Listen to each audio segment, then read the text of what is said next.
for Leeds, Grenville, Thousand Islands and Rideau Lakes.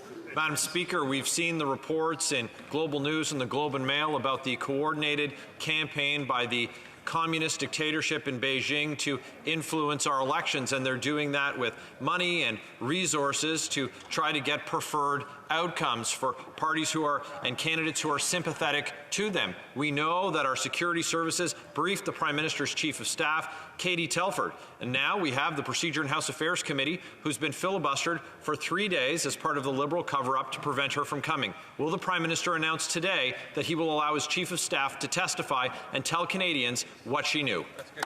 The Honourable Prime Minister Secretary to the Minister of Intergovernmental Affairs, Infrastructure and Communities. Madam Speaker, I'm glad the member opposite raised the issues that are happening at PROC. PROC is doing incredible work to try and do the work of Canadians. Members opposite can laugh, and it's no surprise, Madam Speaker, that when we actually had ministers there again to answer questions for Canadians, all the Conservatives could do was take misogynistic cracks and digs at them, suggesting that a female minister couldn't possibly do the job in dealing with foreign interference. Madam Speaker, we're focused at PROC on doing the hard work and asking the questions of Canadians while they continue to spread their misogyny. The Honourable Member for Leeds, Grenville, Thousand Islands and Rideau Lakes.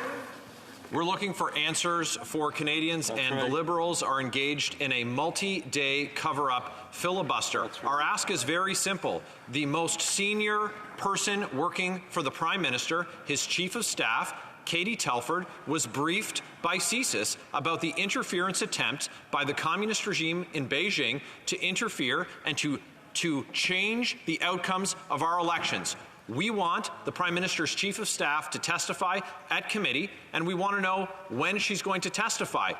Otherwise, we need to know, what are they trying to hide? The Honourable Parliamentary Secretary. Coming from the Conservatives, who once again, we have heard time and time again that the issues of foreign interference is not new. In fact, it was raised when the leader of the opposition was the minister responsible. But in fact, he actually said that they weren't going to do anything in regards to dealing with foreign interference because he felt it wasn't in their partisan interest. Well, we continue to bring public servants, ministers, members of our national security community to the committee because we want to ensure that we are strengthening our democratic institutions while Conservatives play part. Member for